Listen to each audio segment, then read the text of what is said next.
Donald Peterson presents The True Adventures of Junior G-Men. The Junior G-Men are on the air, speeding to your homes, ready for action. Stand by. All Junior G-Men, stand by. Stand by for the thrilling details of the footprint that solved a crime.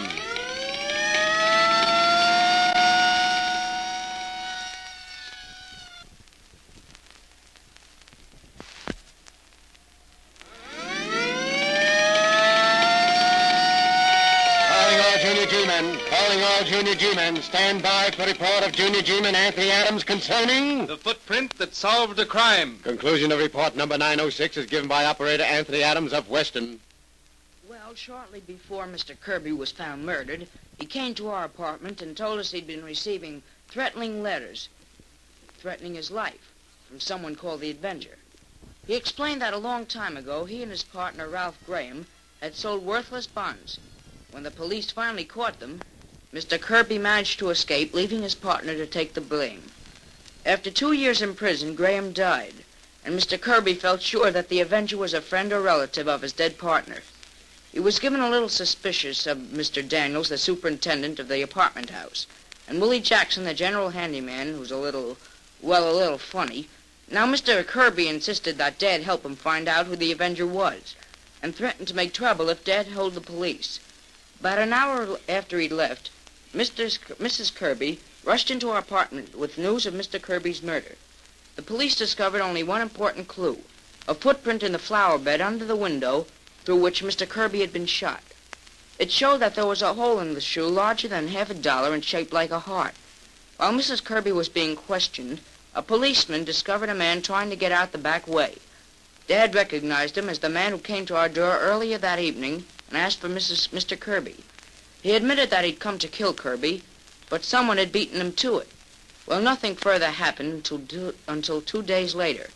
Mr. Daniels, who was busy mixing some cement right in front of the apartment house, and I came up to talk him with a little... Hey, now look out there, Tony, that pavement. Oh, I'm sorry. What's the matter? I just laid that cement a few moments ago, and it isn't hard yet. Oh, I see. And I almost stepped in it. Is that it? Yes, that's it, all right. I don't want to go over it either. It's bad enough I've got to do this square over without you going over. Someone just about walked all over that one, didn't he? Holy cats. Now, what's the matter? The footprints.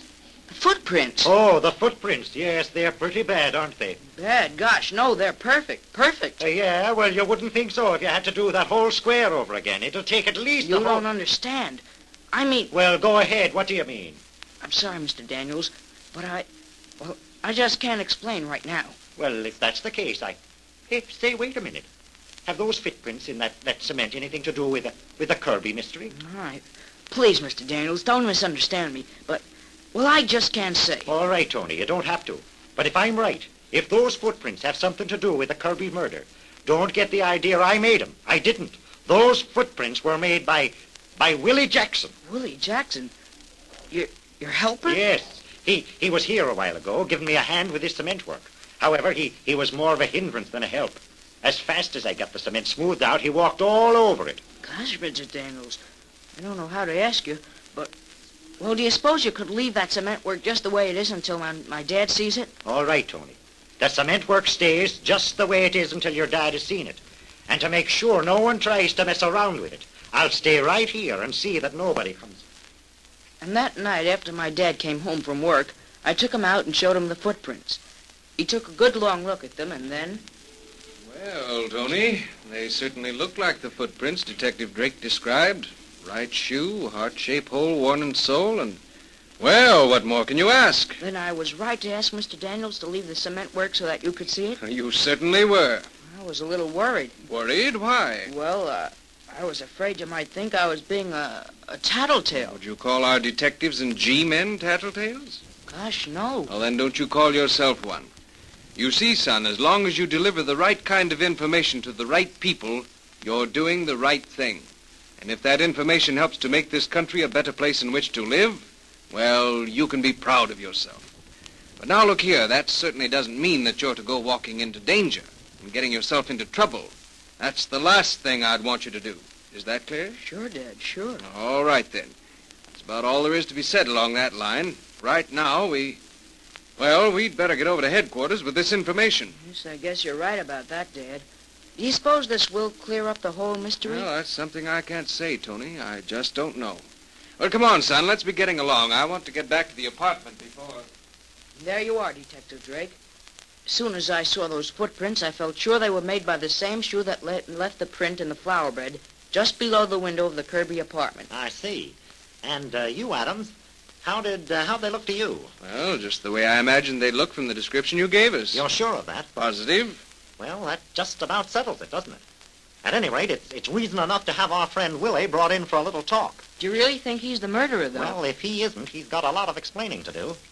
Say, by the way, didn't you tell me that Kirby was a little suspicious of him? Yes, I did. And when I told Kirby that Willie only started to work at the Wilshire Apartments 2 weeks after he and Mrs. Kirby moved in, he seemed to be pretty sure that Willie was the mysterious Avenger. I see.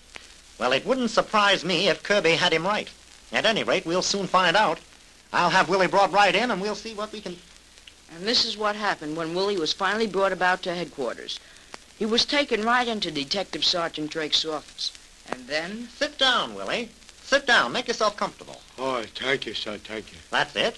Just act as though you were right at home. Why, you can even take your shoes off if you like. My shoes? Did you say my shoes? Yes, Willie, I said your shoes. Oh, well, that's what I thought you said. Well, if it's all the same to you, I'll just keep them on. Not afraid of losing them, are you? Oh, no, sir. It ain't that, only that... Well, what is it then? Well, I just don't want to take them off, that's all. Sure you're not afraid to take them off? Sure you're not afraid that they'll give you away? What do you mean? Why are you doing all this talking about my shoes? Can't you guess, Willie? Can't you guess? No, I can't. You seem a little nervous, Willie. What's the matter? Nothing's the matter, nothing.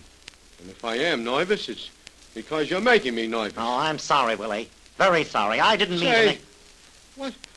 What'd you bring me down here for, huh? To ask you about a man by the name of Ralph Graham. Ralph Graham? Nope, don't know him. You're lying, Willie. No, I ain't honest. I don't know any Ralph Graham, and I don't want to. You knew Kirby, didn't you? Sure. You hated him, too, didn't you? Sure. He hit me once awful hard. I hated him, all right. Of course you did, and that's why you killed him. No. Then why did you kill him? I didn't. Stop lying. You'll tell the truth or I'll... I am telling the truth. Hey, what's got into you? All right, Willie. You win. You can go. Okay, I'll be glad to go, too. Gee whiz. You're acting awful funny. It seemed like it's... Willie. Yeah, what do you want? There's just one other question I'd like to ask you. Where'd you get those shoes? Come on, Willie, tell me. Where'd you get those shoes? Answer me before I... Oh, so that's it. It's the shoes, huh? I thought it was something. What did you think, Willie? What'd you think? Let me go. I'm telling the truth. I'll tell you all about it. All right, Willie, go ahead. She threw them away and... What are you talking about? The shoes. That's what you asked me about, ain't it? Yes, but I don't see where anything... Well, then let me finish. It was the day after Mr. Kirby got killed, and I saw her putting the shoes in the rubbish heap down in the cellar of the apartment house. Now, I needed shoes. Hold it, Willie. Hold it. Who put the shoes in the rubbish heap?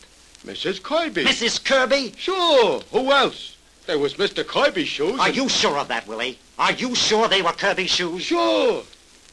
He threw them at me once when I was in his apartment. Get those shoes off, Willie, and make it snappy. But I... Get them off. All right. But I'm getting a little sick of this. I ain't no criminal. Brown. Yes, sir. Get all the information you can about Mrs. Kirby. Find out who she was before she married Kirby, where she came from, who her relatives were, and then check it all against the dope we've got on Kirby's apartment, Ralph Graham, and... Before very long, Detective Drake had all the information he needed. He didn't waste any time either, but just beat her around to the Kirby apartment.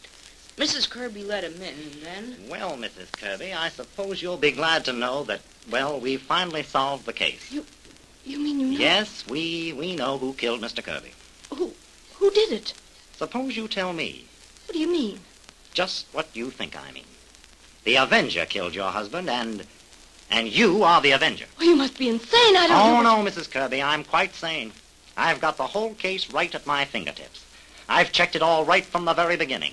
You had a brother by the name of Graham Ralph, who later changed his name to Ralph Graham and became Kirby's partner in crime. We all know the story from then on. Your brother died in prison, while Kirby went free. Oh, it's a lie. I never had any... You never forgave Kirby, and I don't know, but your brother takes the rap by himself, and so you followed him. You finally met him, got him to marry you, and then you just sat back and waited until you thought the time was right. Then you killed him. No, you've got to believe me. I didn't You kill took a pair of Kirby's shoes, went out to the flower bed, and deliberately planted a footprint to throw the police off your trail and onto the trail of a mysterious man. Then you called your husband to the open window and fired the shot that killed him. You can't prove any of this. No, I you can can't... prove every bit of it, and I'm going to. You haven't got a chance, and you might just as well come Oh, haven't I? Well, here's one bet you overlooked. You see this gun in my hand? Yes, I do. Well, I'm going to use it on you. Oh, no, you're not. You see, there's a policeman at the window right behind you, and he has you covered. Why, where is he? Well, you lied to me. There isn't any policeman there. No, there isn't, is there? My error. However, I have you covered now, and I'll just have to trouble you for that gun, Mrs. Kirby. The oldest trick of them all, and I fell for it. Yes, you did, didn't you? And now the gun, please. I hate to rush you, but, well, I'm rather anxious to turn in my report. It's quite a relief. When she realized it was hopeless to hold out, Mrs. Kirby finally confessed and cleared everyone else connected with the case. Well, fellas, that finishes my report. And I guess it just about proves that it doesn't pay to take the law into your own hands.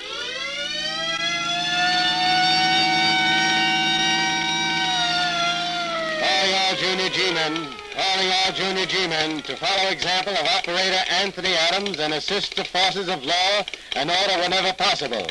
Flash, stand by for important announcement concerning the next broadcast.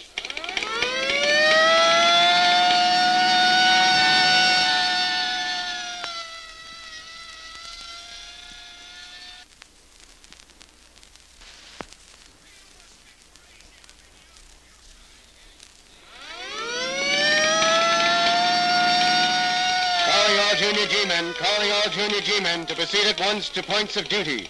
Calling junior G-Man Jack Rogers to report to Director Donald Peterson at the next meeting on this station to give detailed report concerning... the mystery of the bronze idol.